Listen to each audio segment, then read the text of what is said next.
ಅಣ್ಣ. ಓ ನಿರೋಷ, ಬಾ ಒಳಗೆ. ಬ್ಯುಸಿನಾ? ಏನಿಲ್ಲ ಬಾಮ್ಮ. ಹೀಗೆಲ್ಲ ಆಗುತ್ತೆ ಅಂತ ಅಂದ್ಕೊಂಡೇ ಇರಲಿಲ್ಲ ಅಲ್ವಾ ಅಣ್ಣ? ಹೌದು, ಅಣ್ಣ ತಂಗಿಯಾಗಿ ಒಟ್ಟಿಗೆ ಅಂತೂ ಬೆಳಿಲಿಲ್ಲ, ಆದರೆ ಈಗ ಒಟ್ಟಿಗೆ ಇರೋ ಹಾಗಾಯ್ತು ನೋಡು. ನಾನು ಅದನ್ನೇ ಹೇಳಿದ್ದು, ಅತ್ತೆ ಮಾವ ಒಂದಾಗೋ ಹಾಗಾಯ್ತು, ನಾವೆಲ್ಲರೂ ಒಂದೇ ಮನೇಲಿ ಇರೋ ಹಾಗಾಯ್ತು. ಇನ್ಮೇಲೆ ಎಲ್ಲ ಪ್ರಾಬ್ಲಮ್ ಸಾಲ್ವ್ ಅನ್ಸುತ್ತಲ್ಲ? ನಿನಗೇನು ಅನಿಸುತ್ತೆ? ಅತ್ತೆ ಮಾವ ಒಟ್ಟಿಗೆ ಯಾವಾಗಲೂ ಹೀಗೆ ಇರ್ತಾರೆ ಅಂತನಾ? ಹಾಂ, ನಾವೆಲ್ಲರೂ ಬಂದಾಯ್ತಲ್ಲ ಈ ಮನೆಗೆ. ಮನೆಗೆ ಬರೋದು ಬೇರೆ, ಮನಸ್ಸಿಗೆ ಬರೋದು ಬೇರೆ.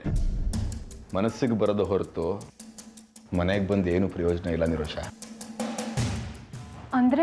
ಅಂದರೆ ಅತ್ತೆ ಮಾವ ಒಬ್ರಿಗೊಬ್ರು ಮನಸ್ಸಿಗೆ ಇನ್ನೂ ಬಂದಿಲ್ಲ, ಅವ್ರ ಮಧ್ಯೆ ಒಂದು ಅಂತರ ಇದ್ದೇ ಇದೆ.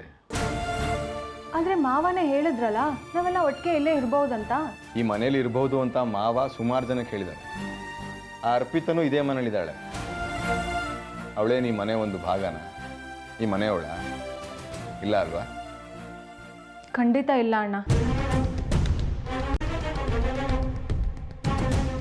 ಯಾಕಣ್ಣ ಹಾಗೆ ನೋಡ್ತಾ ಇದೆಯಾ?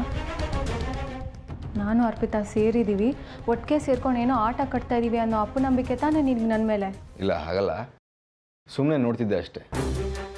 ನೀನು ಕೆಲವೊಂದು ವಿಷಯದಲ್ಲಿ ತುಂಬ ಇನ್ನೋಸೆಂಟು, ಕೆಲವೊಂದು ವಿಷಯದಲ್ಲಿ ಅಗತ್ಯಕ್ಕಿಂತ ಜಾಸ್ತಿ ಜಾಣ.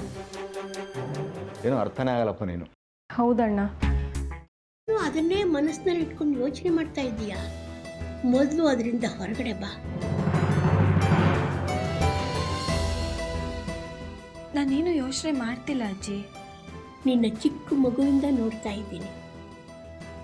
ಯಾವುದಾದ್ರೂ ಯೋಚನೆಯಿಂದ ಹೊರಗಡೆ ಬಂದೆ ಅಂತ ನೀನು ಮಾತು ಹೇಳಿದ್ರು ನಿನ್ನ ಮನಸ್ಸೆಲ್ಲ ಅದರಲ್ಲೇ ಇರುತ್ತೆ.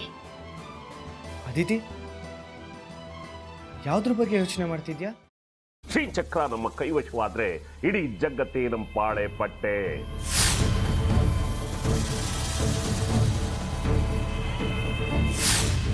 ನಾವಿದೀವಲ್ಲ, ನೀನ್ ಯಾಕೆ ಚಿಂತೆ? ನಮ್ಮ ಆಸೆಗಳೆಲ್ಲ ಪೂರೈಸುತ್ತೆ. ಅದಕ್ಕೆ ನಾನು ಹೇಳಿದ್ದು ನಮ್ಮ ಜೊತೆ ಕೈ ಜೋಡಿಸು ಅಂತ.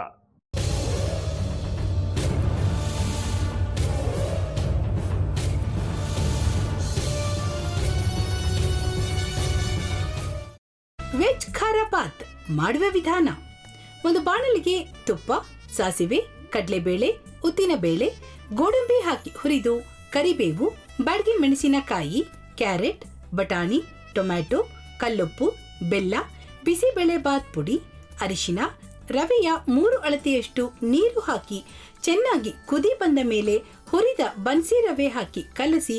ಈಗ ವೆಜ್ ಖಾರ ಬಾತ್ ಸವಿಯಲು.